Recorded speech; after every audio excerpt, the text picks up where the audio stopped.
I specialize in helping Christian women recover from the trauma of domestic abuse or betrayal trauma, because that's been in my own history of being a survivor of domestic abuse and taking my own experiences and really, we can use our suffering and just like kind of be like, I suffered, I'm so sad. And it makes it worse. Or we can just be like, okay, this is where I was at. What can I do now? How can I sort of, so to speak, pay it forward? Or, what can I do to help others? And so that's a passion now of mine of just like helping others, because I was in a state of desolation and despair. It was dark. I call them my dark years. It was really, well, traumatic. And now that I'm on that healing journey, I can't say that I'm healed because I don't think in this life anyone truly is. But now that I'm on that path and I just see so many people out there struggling. So I just wanted to be able to help them. So that's why I went and got my certifications and did what I needed to do to be able to be a certified trauma-informed coach. How did you go to fiction then? Well, fiction's always been my first love. Really? Okay. So yeah, I just love fiction. I've been writing fiction since I was 4. I wrote my first book. It wasn't Cool. very good. And I had to ask my mother how to spell almost every word, so I kind of irritated her a bit, I think. She was trying to read, but I did it.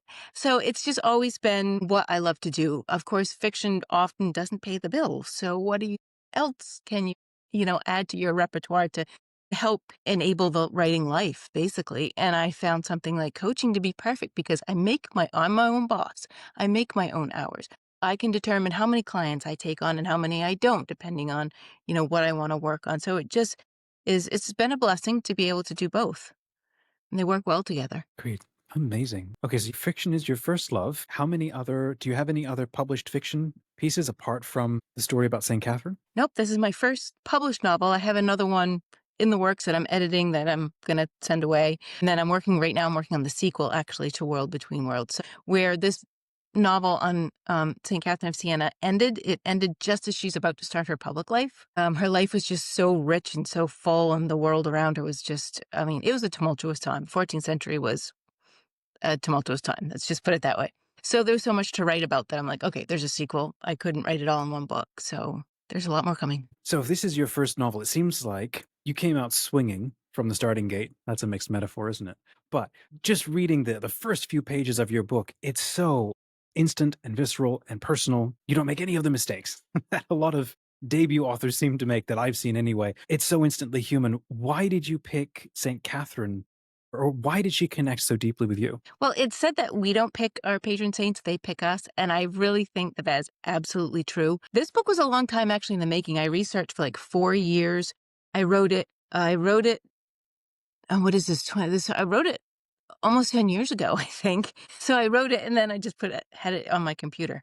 It's not good enough to publish. That whole writer's thing and then I Sure. dusted it off just like Yeah. last year. And I'm like, you know what? No, I'm going to try. But, I came to write about her because it was during a period in my life where I had left the church. No particular reason, I just had. And so I wasn't, I really loved Christian mysticism, even though I had left the church. And that's, I kind of think, what drew me back in. But I was reading a secular book about the 14th century, because I've always loved history, and particularly the 14th century. So it's really about the 100 Years' War. It had nothing to do with her, but she was mentioned as bringing the Pope back to Rome. And basically that's it. But it's like, even though I grew up Catholic, I'd never heard of her. I didn't know much about the saints.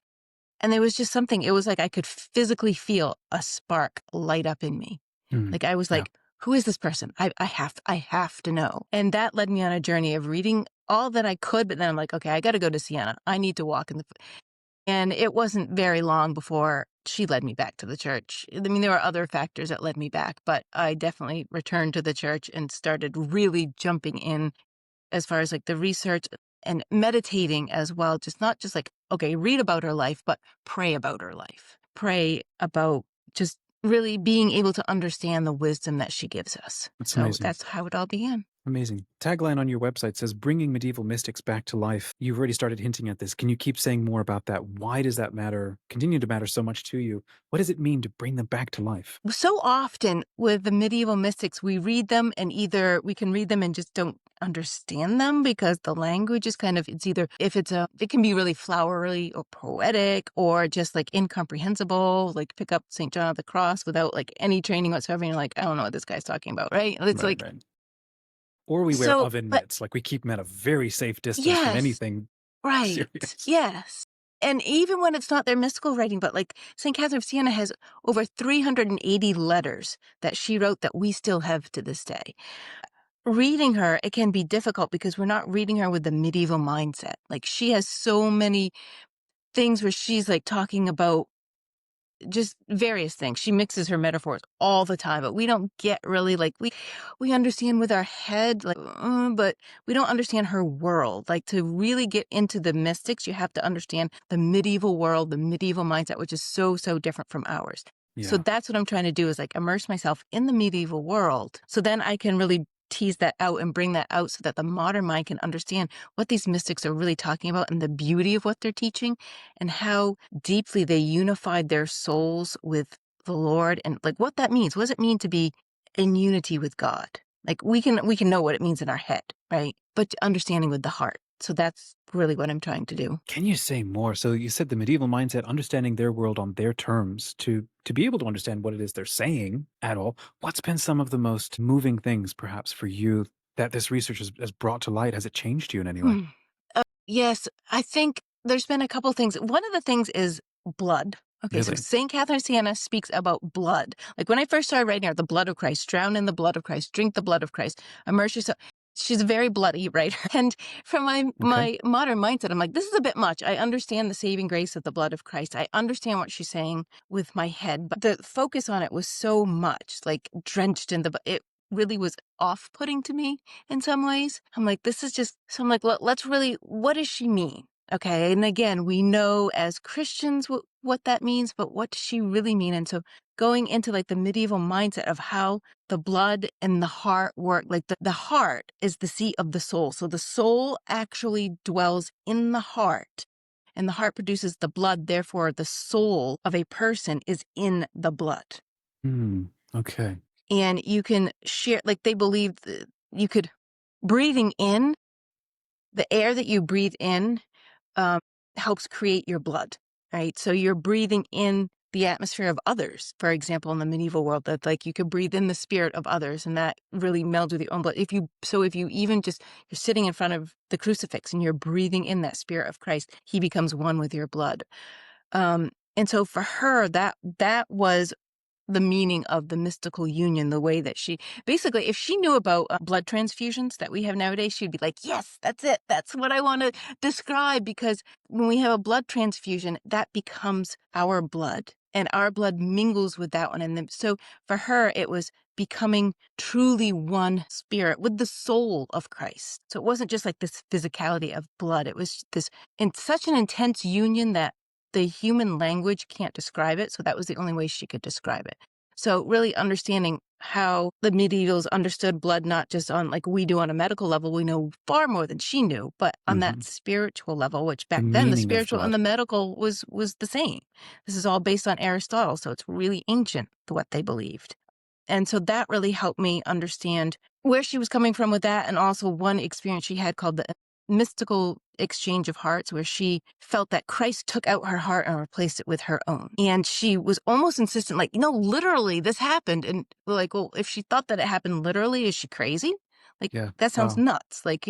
But understanding what she really meant, like basically Christ emptied her heart completely of everything, and filled it back up with his precious blood so that now when she goes out and speaks and goes out and interacts with her neighbors, it's always Christ-like in the soul of Christ, basically. So just understanding those points of view really opened up her writing for me. Kidding. I imagine that also has gone on to open up, well, writings of other people from the same period and that Absolutely. we've misunderstood. Yes, absolutely.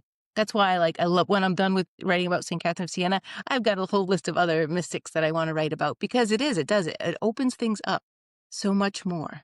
And that's really one of my goals for, like, not just my novels, but, like, for my Substack as well. It's like I wanna do little short articles of, like, breaking that open and showing people, this is what they meant, this is how we can pray into it too. How long did it take you to revise and write and get this up? You said you're now working on a new one.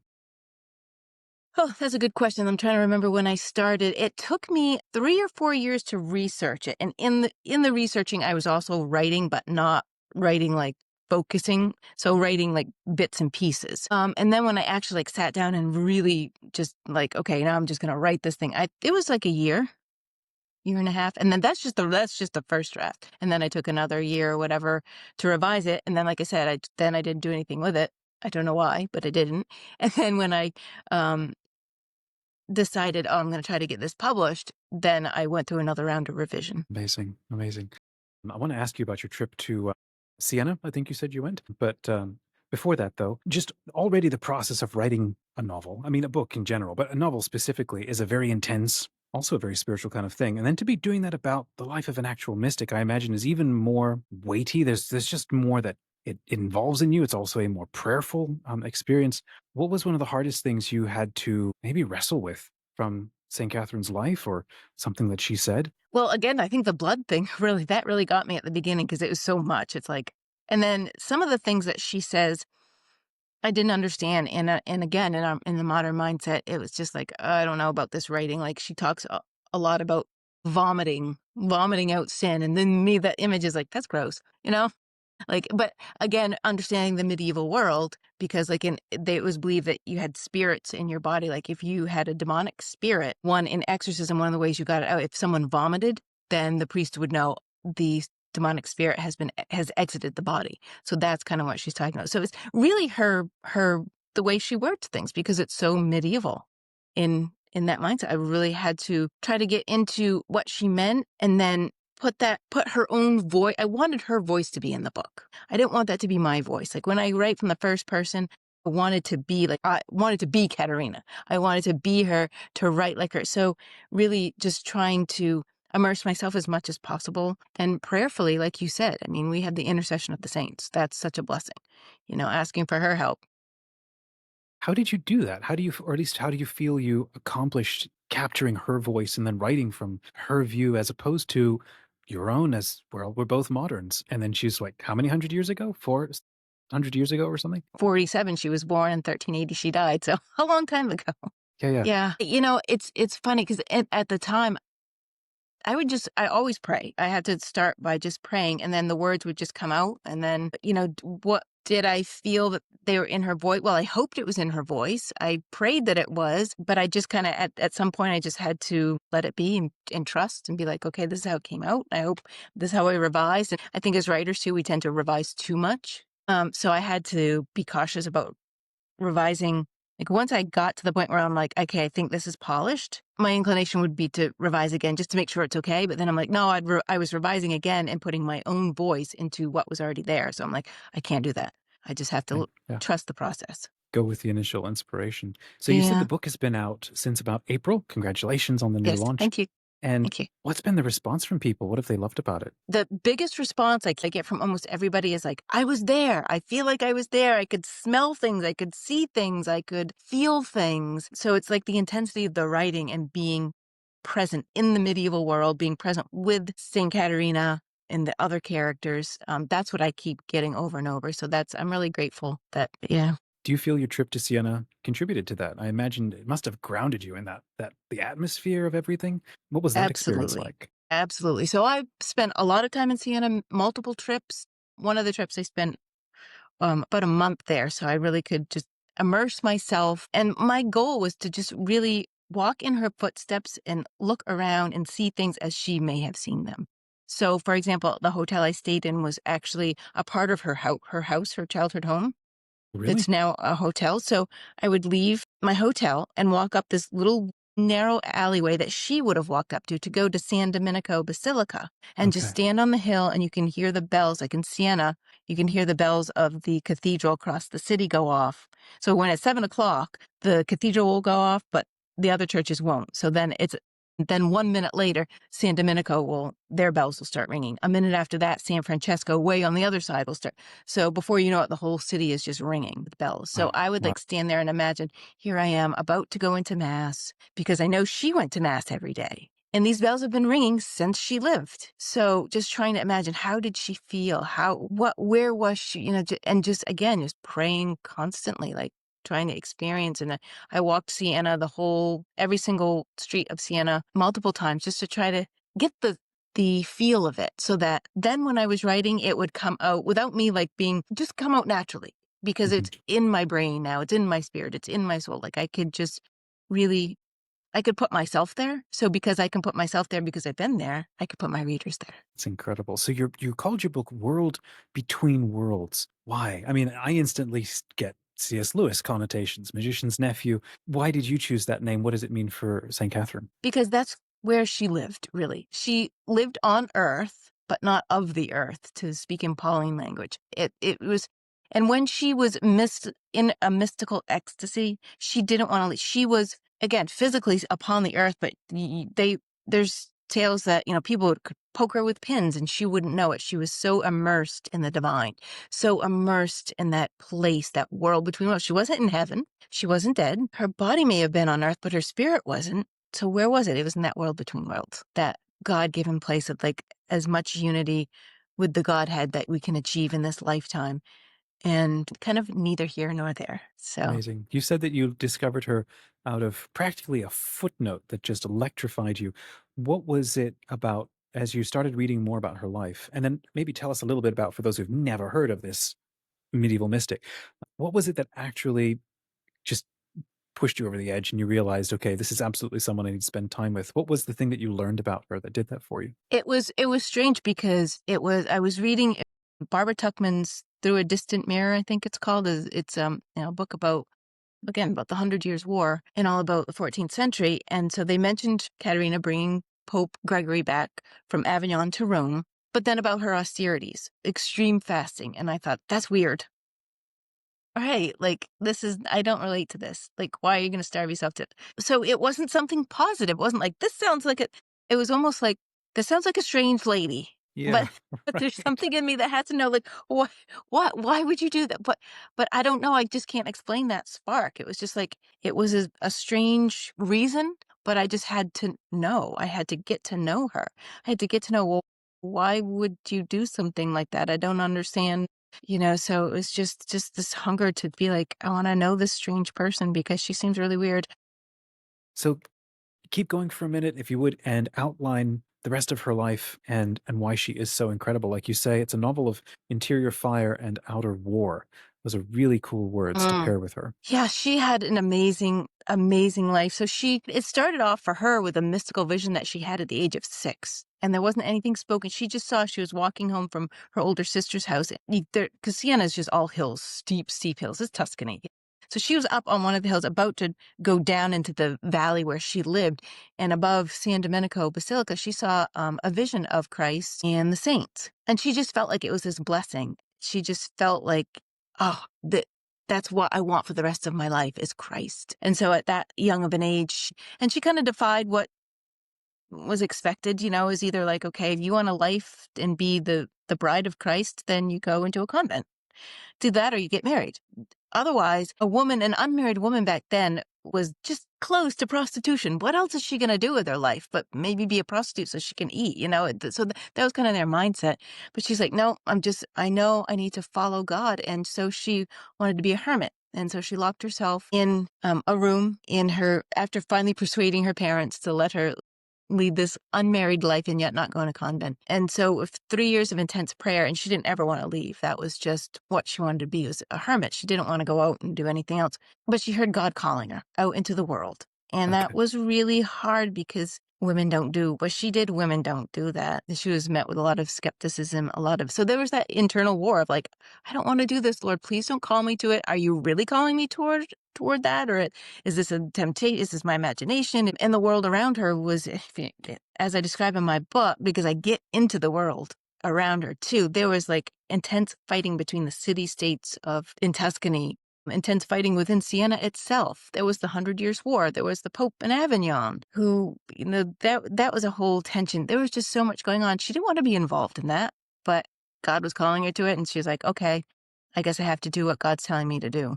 And Mhm. I just find that so amazing because it was not easy for her. There was just so much backlash, so much rumor, so many people who just hated her lifestyle, but then so many people who realized her sanctity, including the Pope. Amazing. So, Amazing. yeah, So now you're working on a sequel, and you're gonna correct. chart more of her life. Yes. Yeah, I intended when I started this journey to write a novel on the life of St. Catherine of Siena. The book, World Between Worlds, is almost 500 pages. So that's long enough. I don't need to be another Ken Follett and write 1,000-page books. That's not me. I'm not him. So I only got to like the early part of her life. So up until the novel ends right before she's about to launch her public ministry. So the sequel is going to be full of all kinds of goodies. But that is as far as I got because there was so much going on within herself, and within her outer world as well. It's incredible. Jenny, thank you so much. Where can people find you online to explore the book and buy a copy and follow what you're doing? Well, they can just go to Jenny Dubay, and from there they can find links to my Substacks. I have two of them, createsoulspace.org, and that is the Substack for the healing ministry that I do. So it's, helping those who are recovering from abuse and betrayal. And then I have Prodigal Parishioner, which is where I concentrate writing about the mysticism of St. Catherine of Siena, and eventually I'll write about other mystics. So you can find those blogs right on jennydubay.com. And links to the book here. You can buy the book from my website, buy it from Amazon. Also, there's links to my Instagram. So I'm going to be going back next month. I will be going back to Siena and other places in Italy where Caterina traveled, Pisa, Lucca, things like that. I'll also be traveling to Avignon because the sequel covers her time in Avignon. Also visiting the cave of St. Mary Magdalene because we have Wow. that in Provence. So a lot of, again, traveling in her footsteps. So I'm going to be posting reels and photos and things like that on my Instagram for followers who just kind of want to travel with me virtually as I'm in Europe. So I'll be doing that as well. And again, that's all just jennydubay.com. You can find all the links there. Oh, that sounds so exciting. Gosh, what an incredible thing. I hope people enjoy following you. So I'll put the link in the description. Last question for you is, what is your favorite quote or thought from Catherine, the one that haunts you or the one that you love most? Well, there are so many. She has so many goodies, which is another thing I post on my social media. But the one that haunts me the most, I think, and really I pray into constantly, is her saying she heard God ask her, "My daughter, do you know who you are?" And God responded, "You are she who is not. I am the one who is." And so I pray into that so much, knowing I am she who is not. I am nothing without God, the God who is. And I find that very comforting, knowing that I can't do anything without him. But with him, with Christ who strengthens me, I can do all things. Another one of her quotes that's quoted widely, but wildly too, I suppose, is if you are who you're meant to be, you will set the world on fire. And that one actually comes from one of her letters. The original quote is, if you are who you ought to be, you'll light a fire in all of Siena and in all of Italy. She was writing to one of her disciples. But basically that means if you are who you ought to be, you'll light a fire. And we know fire is associated with the Holy Spirit. You'll light a fire in all the world. You'll spread the Holy Spirit throughout all the world. And who are we? Who are we meant to be? Well, we are not, but we're meant to be whoever God wants us to be. So that saying, I am she who is not, God is the one who is, that's just an acknowledgement that I can light the world on fire if I submit to his will and realize I'm not, but I can do all things through him and with him, as long as it's his will. And that's just such a huge truth for all of us to really carry in our hearts.